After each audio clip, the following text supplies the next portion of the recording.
Mula-mula perjalanan kami biasa-biasa je.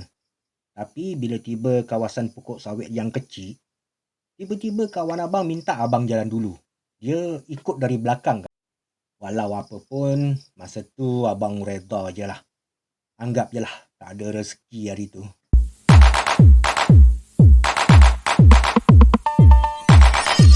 Ding dong, ku datang padamu. Bukalah pintu, tak mungkin sembunyi dari. Ding dong, ku datang padamu. Bukalah pintu, kau tak bisa lari. Assalamualaikum dan salam sejahtera. Selamat pagi, selamat tengah hari, selamat petang atau selamat malam pada korang yang menonton video abang. Bersama lagi dengan Abang Nun di channel Tony Lanon. Sebelum kita mula bercerita, mari kita sama-sama berdoa. Semoga terhindar daripada gangguan-gangguan yang tak diingini, sama ada semasa kita bercerita atau seterusnya. Bismillahirrahmanirrahim. Allahumma salli ala Sayyidina Muhammad wa ala ali Sayyidina wa maulana Muhammad. A'udzu bikalimatillahi tamati min syarri ma khalaq walhamdulillahi rabbil alamin. Amin ya rabbal alamin.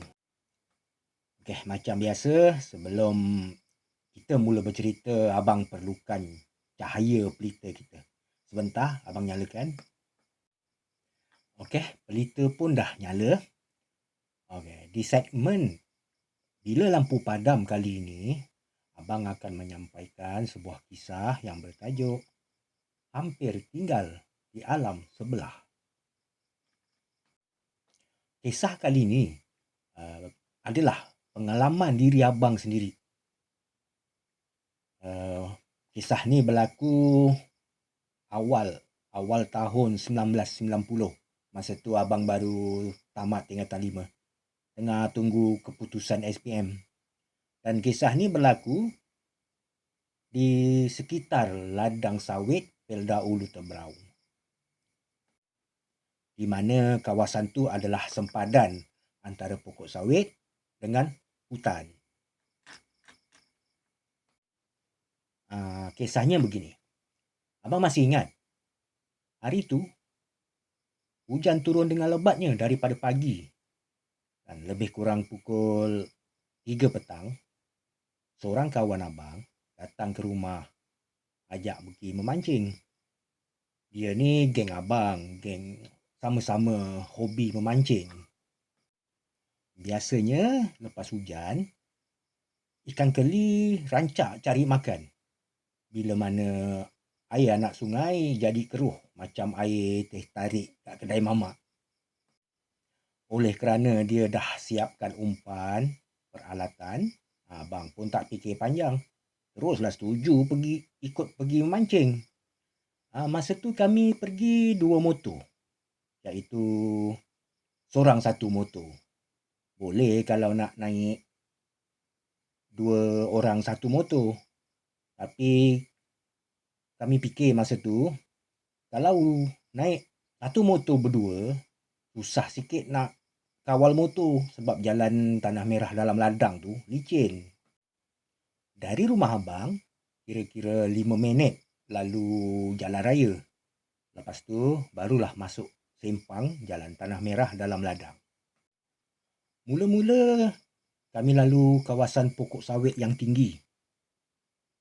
Naik bukit, turun bukit, naik bukit, turun bukit. Berkali-kali kami macam tu. Sampailah kami lalu satu jambatan kecil yang mana kami tengok air pari kecil tu dah nak penuh. Dan airnya pula keruh. Makin semangat kami nak cepat-cepat sampai nak memancing. Berkali-kali juga tayar motor kami tergelincir. Tapi nasib baik kami tak sampai jatuh motor. Lebih kurang 10 minit kami lalu jalan macam tu. Sampailah kami satu kawasan di mana pokok sawitnya masih kecil. Masih rendah-rendah lagi. Jadi lajulah kami bawa motor kawasan tu sebab keadaan jalannya agak landai. Lebih kurang 5 minit lah macam tu. Kami sampai balik kawasan pokok sawit yang tinggi semula. Lepas kami jalan naik bukit yang agak panjang, kami turun bukit yang curam. 2 atau 3 minit lepas tu sampailah kami tujuan tempat memancing.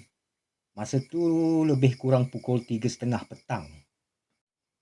Tempat tu adalah kawasan ladang sawit bersepadan dengan sebelahnya hutan. Jadi jaranglah orang lalu kawasan tu. Maknanya kami pergi penghujung jalan sawit itu. Dekat situ hujan dah mula berhenti. Tinggal gerimis halus sajalah. Dan matahari pun mula nak menyinar tunjukkan diri. Senang kata macam suasana hujan panas. Tapi tak lebat lah. Lepas pastikan motor dah dikunci dengan selamat. Jadi kami pun turunlah ke anak sungai yang berhampiran dekat situ. Airnya dah keruh dah. Macam teh tarik. Jadi kami pun carilah spot masing-masing. Jarak antara kami taklah berjauhan. Kalau berbual masih boleh dengar lagi.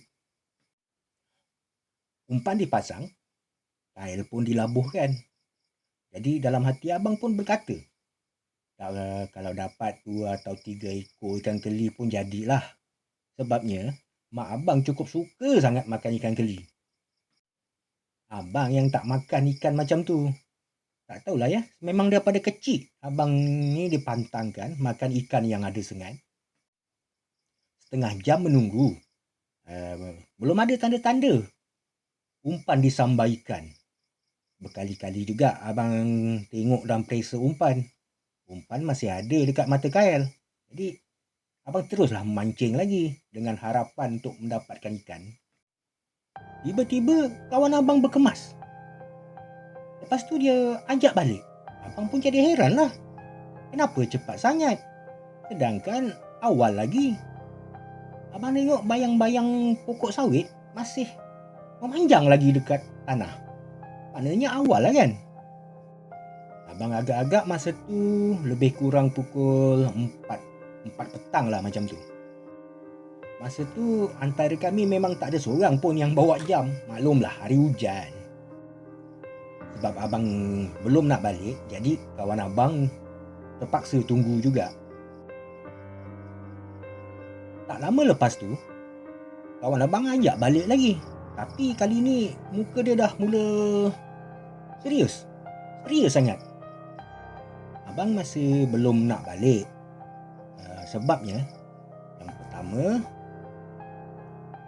belum dapat ikan. Yang kedua, masih awal lagi. Kali ketiga dia ajak balik. Kali ni nada suara dia dah mula tinggi. Dah mula macam nak marah. Sampai dia ugut abang nak tinggalkan abang masa tu kat situ.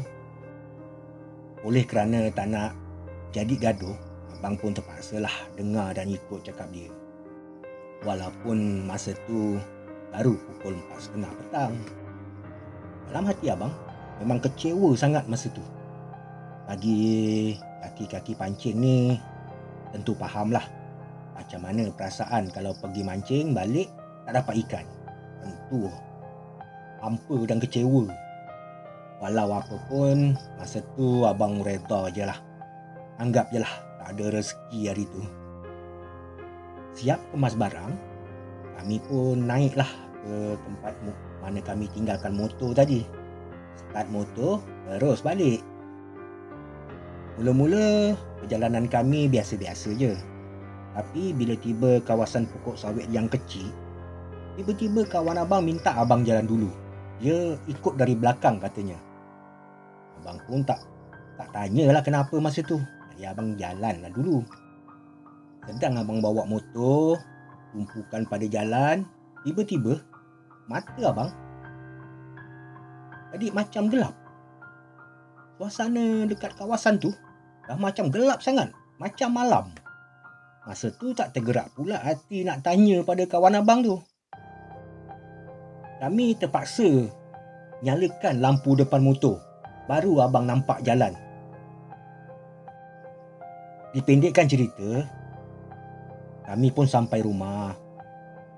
Sampai rumah abang dengar suara imam di speaker masjid baru selesai baca doa sembahyang isyak. Kawan abang terus balik rumah dia. Yang buat abang tambah terkejut bila tengok jam kat rumah hampir pukul 9 malam. Dekat situ baru abang terfikir, berapa jam perjalanan balik kami tadi? Masa perjalanan pergi lebih kurang 15 hingga 20 minit lah. Balik lalu jalan yang sama. Tentulah masanya pun lebih kurang macam tu. Cuba bayangkan, dari pukul 4.30 sampai pukul 9 malam, berapa jam perjalanan abang tahu? Esoknya, abang jumpalah kawan abang tu. Baru aja jumpa, terus dia marah-marah kat abang. Abang pun tanyalah, kenapa nak marah? Takkanlah pasal tak dapat ikan semalam marahnya sampai hari ni. Lepas dia cool sikit, baru dia ceritakan pada abang. Katanya, masa dia kemas barang tu, kemas barang dekat tempat tu, dan ajak abang balik pertama kali tu, memang kat situ dah gelap, dah malam kata dia. Lepas dia cool sikit, marah-marah dia dah hilang, baru dia cerita pada abang. Masa dia kemas barang dan ajak balik yang pertama kali tu, dia kata masa tu memang dah gelap sangat, dah malam.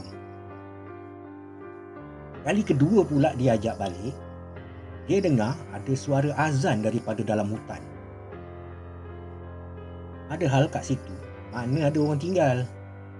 Sebab itu dia serius sangat muka dia masa ajak balik kali kedua tu. Dan paling yang dia tak tahan, dia dengar ada bisikan suara kat telinga dia suruh dia balik. Biarkan kawan kamu tu tinggal kat sini. Kami suka dengan budak tu dan kami dah sediakan tempat untuk budak tu, katanya. Sebab itulah kali ketiga sampai dia ugut abang nak tinggalkan abang kalau abang tak nak balik juga. Jadi begitulah kisahnya. Masa tu abang pun terfikir-fikir sampai sekarang. Kalau abang berdegil juga masa tu tak nak balik, tak tahulah apa nak jadi dengan abang sekarang. Semenjak tu kalau abang pergi mancing kat mana-mana pun dengan kawan-kawan, kalau ada seorang aja kawan sebut ajak balik, abang terus berhenti mancing. Abang kemaskan barang-barang, abang lebih rela tunggu kawan-kawan abang siap mancing daripada abang memancing. Okay, nasihat dan pengajaran yang boleh kita ambil daripada pengalaman abang tu, yang pertama, berhati-hatilah kalau pergi tempat yang jarang orang pergi. Mungkin ada penghuni lain yang menghuni tempat tu. Yang kedua, jangan degil kalau kawan ajak balik. Mungkin ada sebab yang tak boleh diberitahu atau diceritakan masa tu. Okey, sekarang pun dah pukul 2.43 pagi. Jadi akhir kata dari abang, jaga diri, jaga keselamatan, jaga kesihatan. Sayonara.